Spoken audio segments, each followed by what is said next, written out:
discover, because in the glorious Quran there is not only mentioned these facts, there are infinite, unlimited facts and discoveries already mentioned, and in those discoveries which are not discovered yet. But if we compare the today's time, today we sit on the back seats.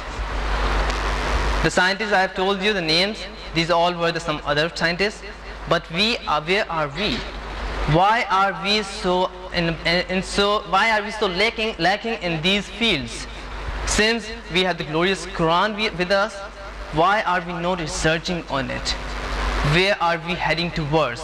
If you see the past, if you go in the last centuries, there were amazing, the long list of for the people who researched, studied, and most importantly followed the teachings of glorious Quran, and they were the most successful people and most successful scientists and most successful geologists and most successful in all the fields. But today we don't see anyone. Why is it? What is happening? Since today we have more advanced universities, more advanced colleges, more advanced equipments and technologies, but still, why we are lagging behind? And in the past, we had nothing, but we were the pioneers, we were the leading people. In any time, no matter whether it is past, today, present or future, if any person, Muslim, whether Muslim or non-Muslim, if he researches, studies and followed the glorious Quran, he will be the most successful person on the face of the earth in every field.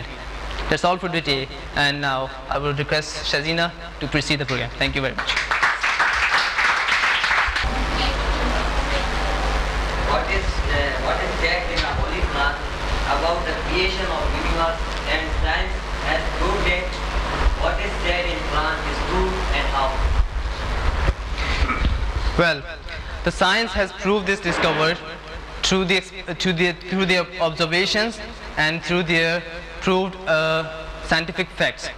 Now this is an established scientific fact.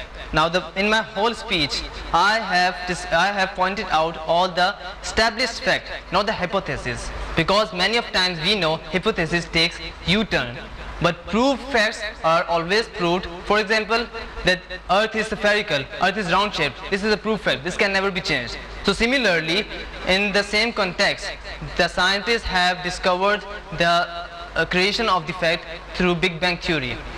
As I told you in my talk, that the verse which describes about the Big Bang theory in the glorious Quran is exactly referring towards to the theory of the Big Bang, since the Big Bang is an established scientific fact.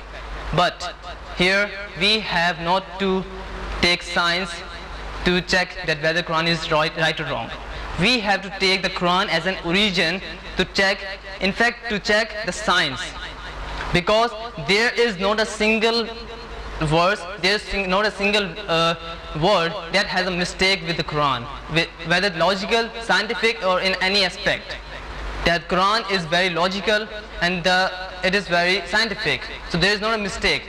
But since the scientists have also discovered the established fact and the Quran is also describing the same, so it is certainly a true fact. Thank you. Okay, another question.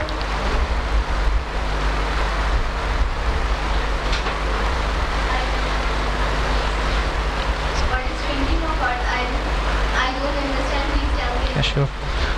Well, sister, the shrinking of the earth is this, that the volume of the earth, that their size is getting smaller. Continuously it is getting smaller. But scientists were still are unable to get the fact that why it is getting smaller. They have not discovered this thing, but they have discovered this fact that the earth is being shrunk. It is getting smaller. But why it is getting smaller, how is it getting smaller, this no one knows yet. But this has become fact that it is getting smaller.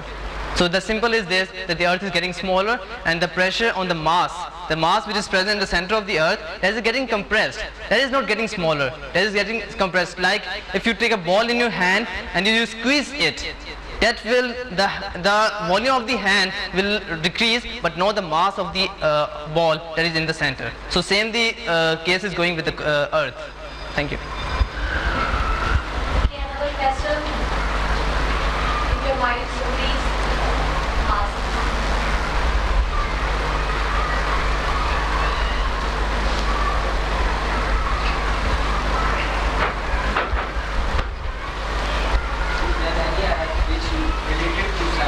Sorry? Is there any ayat which related to science in the Quran? Brother, my whole talk was about science compared.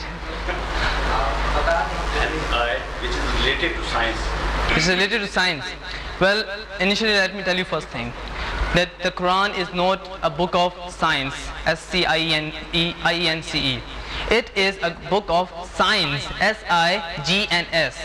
It is giving us science, it is giving us ways, it is giving us like messages, in other words, that it is giving us ways to discover, to research. We can, there is not like a word like this, since this is not a book of science, the modern science of this, we can say this is not a book of science, this is a book of science, S-I-G-N-S. So we have to take those science and we have to discover through those science and the ways of those. So I have told you the science, S-I-G-N-S, but know that this is, since this is not a book of science, S-C-I-E-N-S. So I hope it's clear to you.